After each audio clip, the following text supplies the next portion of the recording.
Chat room take one. How would your best friend describe your personality? Crazy and loud. Quiet and somber. Crazy and active. I think that my best friend would describe me as down to earth. I'd say crazy and loud because I feel like I'm very energetic. For me, I said quiet and somber because like at first I'm pretty quiet. Like I have to warm up to people before I start having a really good time or like laughing a lot. I'm pretty chill. I just like to do my own thing. Yeah. I think my friends would describe me as active because I'm very active and I'm really comfortable talking to other people, you know. And I play a lot of sports, so yeah. Have you ever tried to learn about your personality? If so, what tools did you use? You can learn so much from your friends. Like things I didn't even know about myself, I learned from my friends. So that's a really good tool I've used. Yeah, kind of bouncing off that, like my friends kind of showed me like that I kind of have different personalities depending on who I'm with. So like sometimes when I'm with not the best friends, I'm not the best myself. And then I'm with like good friends from like church that keep me accountable. I'm like the best version of me I can be. So I used the Enneagram test and the Myers-Briggs test, and it just kind of came back as like the same thing.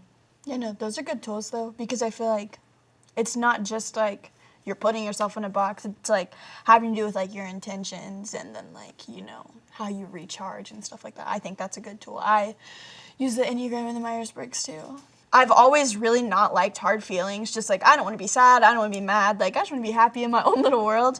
And so I think knowing that like, that is not just a me thing. That is like a personality type that like I can move through and I can be a healthier version of myself. Like, I often find myself, like, intentionally, like, it's weird, like, intentionally trying to be sad and just, like, feel, like, everything that's going on around me instead of just, like, pretending that I am happy whenever I'm not. My friends usually tell me, like, I'm really oblivious, but I don't think I am. I'm usually just, like, deep in thought, just always thinking about, like, everything. How has understanding your personality maybe helped you connect with God better?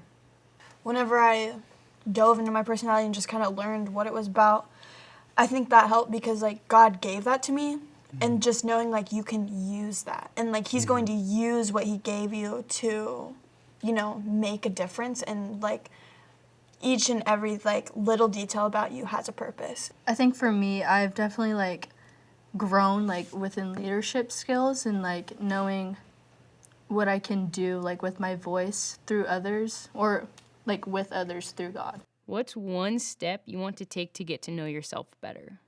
I feel like for me, it's having different people in my life, you know? Like have different type of friends, experience with them. That's how I feel like I can learn more about people than about myself also. Yeah, like I completely agree with that. Like having friends from like different cultural backgrounds too and understanding like their cultures and all of that, like it plays a big part in like figuring out who you are as well. I think for me, like, I just want to ask why more, like, to myself, kind of like, okay, well, like, why did I react this way? Like, what am I believing that is making me react this way? Or what beliefs do I have that makes me, like, not like this person or why am I drawn to this person more? Like, just kind of unpacking that and figuring out, like, what core beliefs that are good, are bad, things that I need to correct, yeah. What's one way that you think you reflect the image of God? Whenever I give gifts to people, I'm like super intentional about it. Like I put like a lot of like effort into them. I like really get to know the person, know what they want, and then I give it to them. And actually a compliment that I got recently was that like I give gifts to people the way that God gives gifts, like with the person in mind, super intentional. And I just thought that was a cool compliment too. And so like that fit perfectly. I feel like I just love like Jesus. Like my mom and dad always taught me just to love like Jesus and like just be open-minded and accepting of everyone. Like everyone's got their differences. Like I might not have to like the person, but I'm still gonna love them as a brother in Christ or sister in Christ, and we want the best for them. Want them to be in heaven with me. It's like don't judge a book by the cover. Yeah. You know, you have to get to know the person. What did you learn from this conversation? I feel like you like really opened my eyes to like how to love people better whenever we talked about that. Whenever you're just saying like you have to get to know them and stuff, like I feel like I finally realized like what that barrier is for me. Like people? Everybody's different. God created everyone different. He didn't want one like person to be the same as another.